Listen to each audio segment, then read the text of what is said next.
Welcome to Book Huddle. I'm really excited. I feel like I might get emotional in this episode because I'm happy to have Caryn Shender on with us. And she wrote this beautiful book called My Scar is Beautiful, and it's based on her experience with her daughter. And so I'm just going to let her tell her story, tell a little bit about her backstory and why she wrote this book. So Caryn, go ahead and introduce yourself and tell us all about why. Hi, Caryn. Thank you so much for having me today. My story is a little longer than That's all right. probably, but so bear with me. But my name is Caryn Shender. I am a pediatric sleep specialist and coach and founder of Sleep Tight Tonight and author of My Scar is Beautiful. Everything that I do is inspired by my beautiful daughter.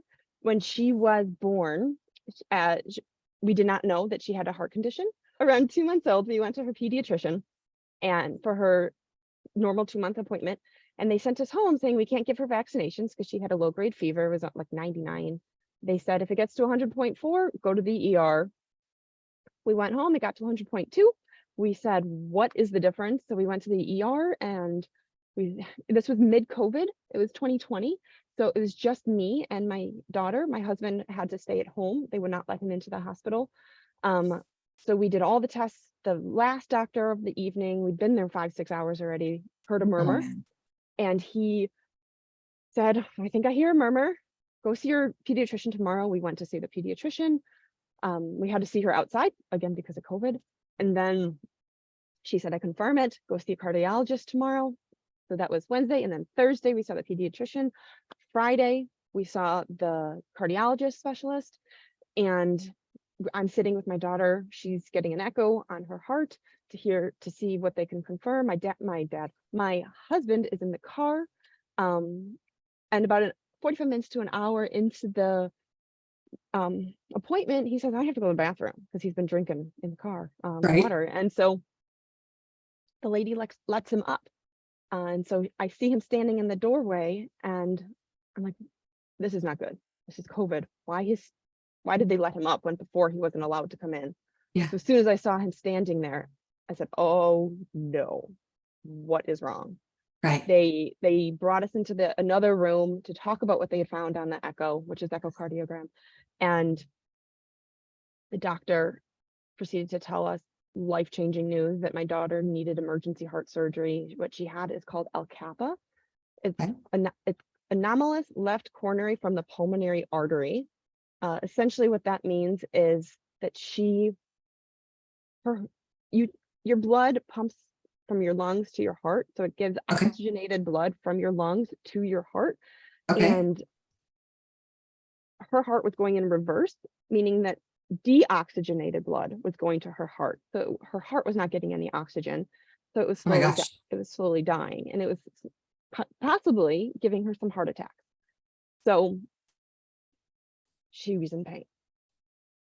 And that doctor explained this all to us. I remember him hugging me in that room because it was the first time somebody other than my husband had hugged me because I was just an absolute mess. And because it's COVID and nobody came near me. And nobody touches. In September of 2020. Right. So we had asked, where can we go? Can we go to another hospital? And he said, no, you need to go immediately to the nearest children's hospital. She needs to have emergency open heart surgery tomorrow. So we couldn't even go home. We couldn't pack a bag. We just went straight to from the office to the hospital. How old is she at this point? 2 months old. Okay. So she's 2 months old. We're first-time parents. We don't know what's up. This is terrifying for any parent. Yes. No matter if you have 10 kids or one. Oh yeah. And we just didn't know what to expect, what was normal. Oh my gosh. So we went to the hospital. We prepared her that night. And then the next day she had her open heart surgery. She spent 2 weeks in that hospital. They discharged her. She went home. She wasn't thriving. She wasn't doing well. She wasn't eating. So we went back to that hospital, and she continued to decline. So we then demanded a transfer to a new hospital, to Johns Hopkins in Baltimore, where they saved her life. They put her on a ventilator for a week so that she could recover from her first surgery, and they delayed that surgery so that she can recover. And a week later, so it turned out to be a month to the date from her first surgery, she Wow. had her second surgery. So she had a second surgery, open heart surgery, to repair the damage that had been done to her heart. And she spent 73 days in the hospital from September 19th to December 1st, Wow. watching her go through this to heal again, to learn to eat again. Her throat, she'd been extubated 3, 4, 5 times at this point, so her throat was really sore, so she couldn't eat much. So we spent a lot of the time trying to teach her how to eat again, and drink. And then finally she felt better. That might be the first time I've gone through that without actually crying. I I am like on the edge of tears, like, oh my gosh. That might Well, be the and first time. COVID was just so awful and so emotional for everybody. I just cannot imagine going through that. It was, I literally had that sensation around my neck when I was in the hospital, that I was being Yeah. suffocated and choked, and it was Oh my all gosh. stress. Wow. I gave myself reflux because of it. I had Ouch. eczema because of the stress. Like, it was just, it's the hardest thing, to see your child in that situation. Yes, I It's can't the imagine. absolute most helpless feeling. But she is the most resilient child, and she taught me that kids are resilient. She taught me the strength and bravery that newborns have. Like, Beautiful. that they are just, they're not these fragile little things that you can't touch. Like, she survived 2 open heart surgeries at 2 and 3 months old. She's Amazing. just the most inspiring, brave little girl. She is still the most inspiring. She's 3 now. But when she Beautiful. came home, finally, when we got home from the hospital, we didn't know if she was crying overnight because she was a normal 6-month-old at that point, or if she was Right. still in heart pain. We had so much PTSD from everything that we'd been through. Right. So why was she crying? Was she still in pain? Was she hurting? Right. Was she Seems not like feeling you'd be well? afraid to put her down, right? I was afraid to, like, hold her too tight, or Yes. Oh my gosh. you take your infant and you pick them up, or you hold them upside down at 6 months old, and I was Yeah. terrified of doing that at first. So I thought I'd hurt her, but I more I got used to being with her, I realized that she was fine and she was healing and recovering. And so when I found out that she was a normal 6-month-old, that's what started my sleep business, Sleep Tight Okay. Tonight, because I love that helping her sleep through the night improved my mental health, and knowing how that was so life-changing, I wanted to help other people do that too. Right. And then she also inspired my book, My Scar is Beautiful. So All right. So I loved reading it. Oh, gosh, I was getting emotional reading it because, I just knew a little bit of your backstory, and then hearing more of it, I just am trying to hold the tears back so my makeup's not everywhere, since we're on video. And I loved it. So I think this is beautiful because it's for any kid, and it's not written in such a way that it's like you had a scar from open heart surgery. It's from any kid that had a scar as a result of some traumatic event. It could be something happened to them physically that caused a visual scar, or some kind of necessary health complication might have or happened. emotional Right? too. Or emotional, like it could be some kind of something. And I want to say, before we go farther into it, in case there's, so many people out there right now saying, oh, my child doesn't have a scar, this isn't for me. Your child may not have a scar, but they see other people that do, because in our society, they are going to see somebody with somewhere on their body, some kind of maybe scar or deformity or something. And this book, I feel like, is for everybody, because it helps the individual really have that appreciation of, I am beautiful and I am strong. But it also helps people have an understanding of these things. And like, what a great icebreaker for the adult reading the book to a child, to have so many beautiful conversations, about looking at other people and not judging them, and talk about things that they may have gone through, and talk about, no, they are beautiful and they are strong. And so let's talk about how you set up this book, because I love it would have like a affirmation. Is that what you want to call it? Like a positive Positive statement. affirmations. And then it would have a picture with further details about it. So talk about setting this book up and why you did that, because I love that. I just got off with somebody talking about how powerful affirmations are for kids. And so right here in this picture book, we've got them. Perfect. Thank you. Yeah. So, I mean, what inspired me to write it was because I found that, you know, I wanted her to be proud of her scar and wear it with pride and confidence. And it's so important to wear your scar with pride and to be empowered with what you have. And my goal was to write a book that reminded the reader of all the reasons to love their scar. And so to do that, I found that affirmations were the best way to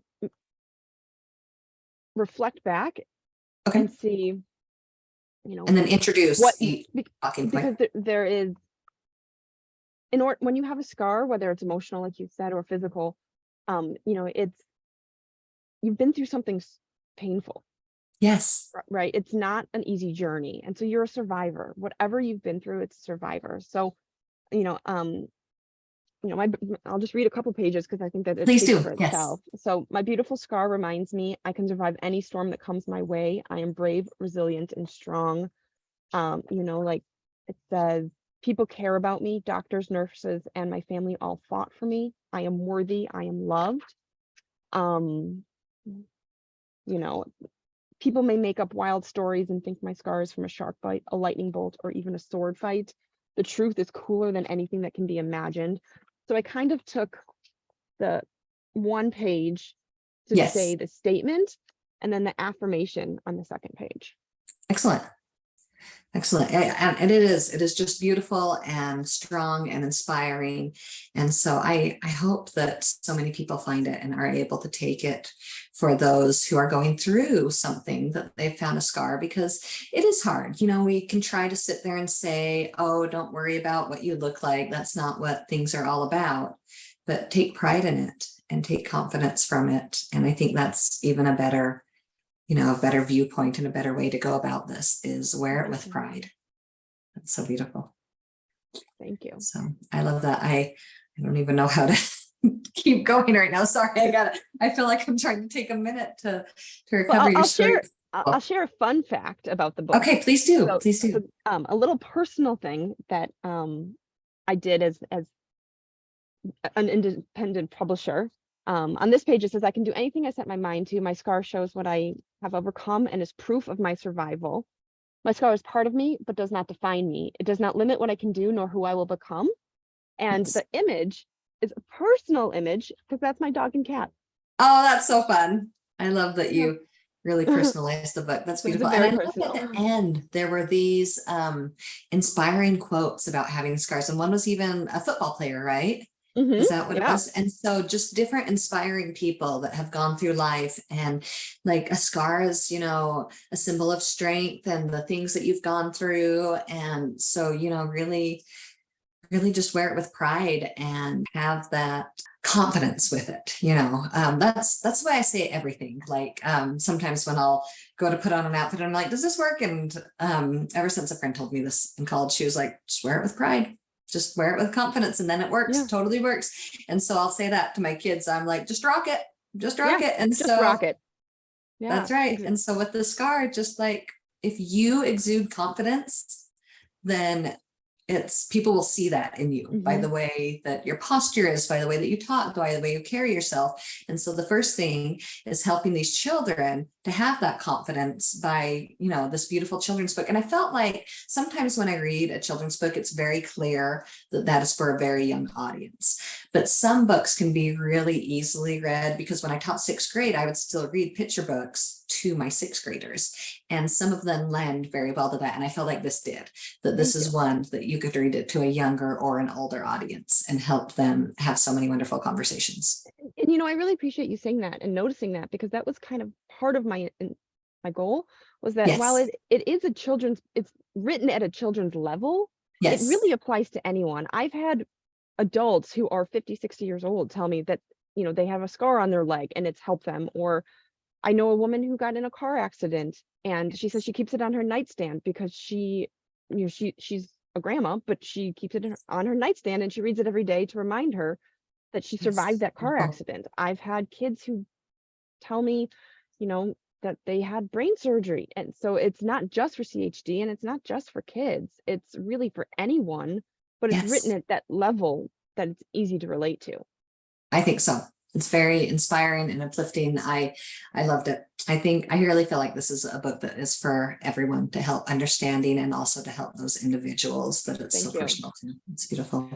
And that's my biggest goal and my biggest pride is knowing that people can read this book and feel good about themselves, that I've made a difference in their life, and that it's been a positive resource and positive force for them. Beautiful, beautiful, Caryn. So share with me another children's book that you would love to recommend with us, something that has also just something you've loved. I grabbed two because I couldn't just Okay, pick one let's see 'em. off my daughter's book. So this one is Dear Girl. Okay, It too is just about inspiring you to be your best self. One page says there are no rules about what to wear or how to cut your hair. nice. Yes. It's Dear Girl. Coloring outside the lines is cool too. Like, it's just about being yourself and Yes, confidence, happy in your own skin. yeah.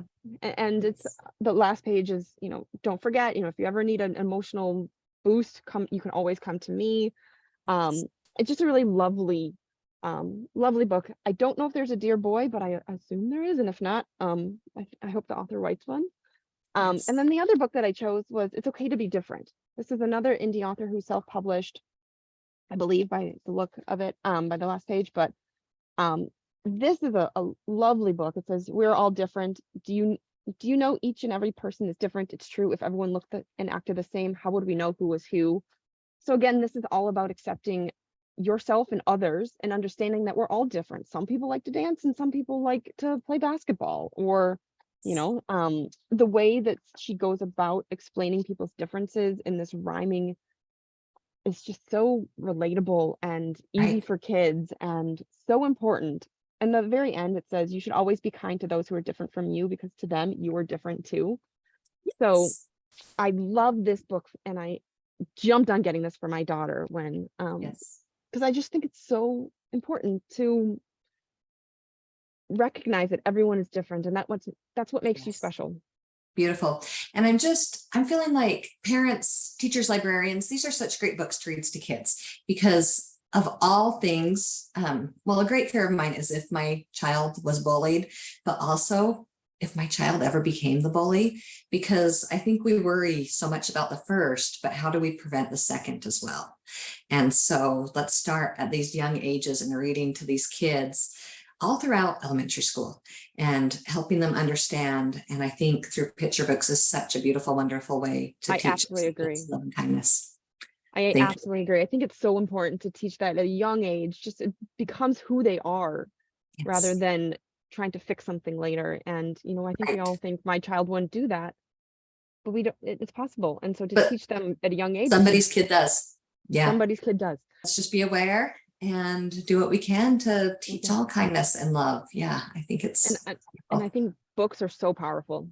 Yes, I really think so. Yeah. And the ones that you shared sound like that. And definitely, I've read the whole thing of My Scar is Beautiful. You sent that E1 to me, and I loved it. I think these are great tools. Thank you so much, Caryn, for being on with us today. Thank you so much for having me.